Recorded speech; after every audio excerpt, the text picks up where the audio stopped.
नमस्कार भक्तजनों, आज हम इस वीडियो में सुनेंगे माघ मास महात्म कथा का 16वां अध्याय, जिसमें माघ मास में होने वाले स्नान के महत्व के बारे में बताया जा रहा है। भक्तजनों, तो आइए विघ्नहर्ता श्री गणेश का नाम लेकर इस कथा को सुनते हैं। कार्तवीर्य कहने लगा कि हे भगवान, वह राक्षस कौन था और कांचन मालिनी कौन थी? उसने अपना धर्म कैसे दिया और उनका साथ कैसे हुआ? हे ऋषि, अत्रि ऋषि की संतानों के सूर्य, यह कथा सुनकर मेरा कौतूहल दूर कीजिए। तब दत्तात्रेय जी कहने लगे कि राजन, इस पुरातन विचित्र इतिहास को सुनो। कांचन मालिनी नाम की एक सुंदर अप्सरा थी, जो माघ मास में प्रयाग में स्नान करके कैलाश पर जा रही थी।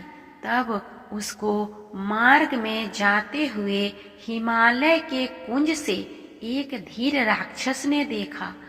उस सोने जैसे तेज वाली, सुंदर कटी वाली, बड़े बड़े नेत्रों वाली, चंद्रमुखी, सुंदर केस और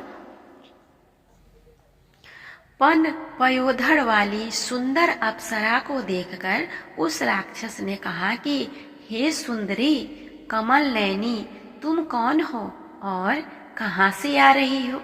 तुम्हारे वस्त्र और वेणी भीगी हुई क्यों है? तुम आकाश मार्ग से कहाँ जाती हो और किस पुण्य के प्रताप से तुम्हारा शरीर ऐसा तेजस्वी और रूप ऐसा मनोहर है? तुम्हारे गीले वस्त्र से मेरे मस्तक पर गिरे हुए एक बूंद जल से मेरे क्रूर मन को एकदम शांति प्राप्त हो गई। इसका क्या कारण है? तुम बड़ी शीलवती प्रतीत होती हो, इसका कारण मुझसे कहिए। अप्सरा ने कहा कि हे राक्षस, सुनो, मैं काम रूपनी अप्सरा हूँ। मैं प्रयाग में संगम में स्नान करके आ रही हूँ। इसी से मेरे वस्त्र भींगे हैं। अब कैलाश पर जा रही हूँ, जहाँ पर श्री शिव निवास करते हैं। त्रिवेणी के जल से मेरी सब क्रूरता दूर हो गई, जिसके पुण्य के प्रभाव से मैं इतनी सुंदर और पार्वती जी की प्रिय सखी हुई। जो आश्चर्य देने वाला उदाहरण मुझसे ब्रह्मा जी ने कहा था, उसे सुनो। मैं कलिंग देश के राजा की वेश्या थी। रूप, लावण्य और सुंदरता में अपूर्व थी। मेरी सुंदरता का सारा नगर मोहित था और मैंने अनेकों प्रकार के भोग भोगे। अनेक प्रकार के वस्त्र और आभूषणों की घर में कोई कमी नहीं थी।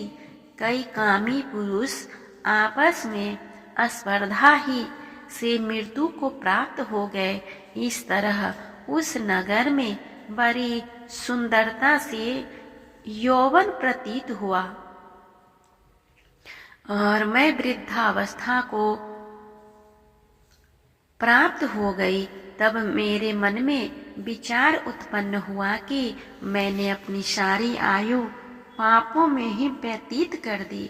धर्म का कोई कार्य, दान, तप, यज्ञ आदि नहीं किया। शिव या दुर्गा जी की आराधना नहीं की, न कभी भगवान विष्णु का ही पूजन किया। इस प्रकार अशांत चित्त से मैंने एक ब्राह्मण की शरण ली, जो वेदों का ज्ञाता और ब्रह्मनिष्ठ था। मैंने उनसे पूछा कि मेरा निस्तार किस प्रकार हो सकता है? महाराज, साधु, सज्जन और अच्छे और बुरे सभी पर दया करते हैं, इसीलिए मुझ दीन पर भी कृपा करके मुझे कीचड़ में डूबी हुई को पकड़कर उबाड़िए। क्षीर सागर क्या हंस को ही दूध देता है, बतख को नहीं देता? तब वह ब्राह्मण राजा का पुरोहित इन सब बातों को सुनकर मुझ पर दया करके कहने लगा कि तू ब्राह्मण के क्षेत्र में जाकर तुम ब्रह्मा के क्षेत्र में जाकर यानी कि प्रयाग में जाकर माघ मास में त्रिवेणी संगम में स्नान कर, परंतु मन में अशुभ क्रिया का विचार नहीं करना। पापों के नाश के लिए महर्षियों ने तीर्थ स्थान से अधिक और कोई प्रायश्चित नहीं बतलाया। प्रयाग में स्नान करने से तू अवश्य पवित्र होकर स्वर्ग को जाएगी। हे भामिनी, पुराने समय में गौतम ऋषि की स्त्री को देखकर इंद्र ने काम के वशीभूत होकर कपट वेश में उससे भोग किया था, इसीलिए ऋषि द्वारा श्राप दिया गया और उसका शरीर अत्यंत लज्जायुक्त हजारों भागों वाला हो गया। तब इंद्र नीचा मुख करके अपने पाप कर्म की बुराई कराने लगा। मेरु पर्वत के शिखर पर स्वच्छ जल वाले सरोवर पर एक स्वर्ण कमल से भरे हुए कोटर में घुस गया और अपने पाप को धिक्कारता हुआ कामदेव की बुराई करने लगा कि तब सब पापों का मूल है। इसके ही वशीभूत होकर मनुष्य नरक में जाते हैं और अपने धर्म, कीर्ति, यश और धैर्य का नाश करते हैं। इंद्र ऐसा सोच रहा था, सो इंद्र के बिना सारा देवलोक शोभाहीन हो गया। तब देवता, किन्नर, गंधर्व, लोकपाल, इंद्राणी के सहित बृहस्पति जी भी से जाकर पूछने लगे कि महाराज, इंद्र के न रहने से स्वर्ग ऐसा शोभाहीन हो गया है जैसे सतपुत्र के बिना श्रेष्ठ कुल। इसीलिए स्वर्ग की शोभा के लिए कोई क्रिया सोचिए। इस विषय में देर नहीं लगानी चाहिए।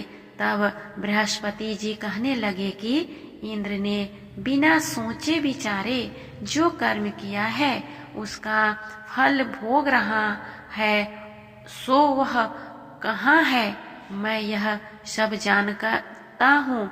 फिर गुरु जी ने सबको साथ लेकर स्वर्ग कमलों से युक्त बड़े सरोवर में इंद्र को देखा, जिसका मुख मलिन और आंखें बंद थे।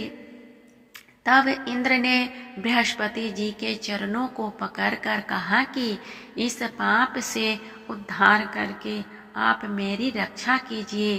तब बृहस्पति जी ने इंद्र से कहा कि प्रयाग में स्नान करने से ही तुम पाप से मुक्त हो जाओगे। तब इंद्र सहित सबने ही प्रयाग में जाकर संगम में स्नान किया और त्रिवेणी स्नान से इंद्र पाप मुक्त हो गए। तब बृहस्पति जी ने इंद्र को वरदान दिया कि तुमने शरीर में जितने भाग हैं सब नेत्र हो जाए।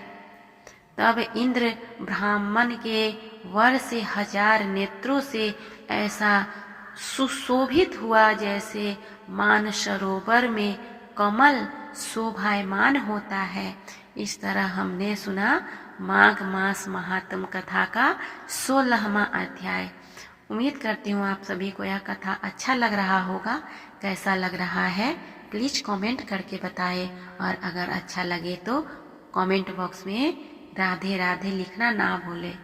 तब तक के लिए भगवान श्री हरि विष्णु और माता लक्ष्मी आप सभी पे अपनी कृपा बनाए रखे। ओम नमो भगवते वासुदेवाय नमः।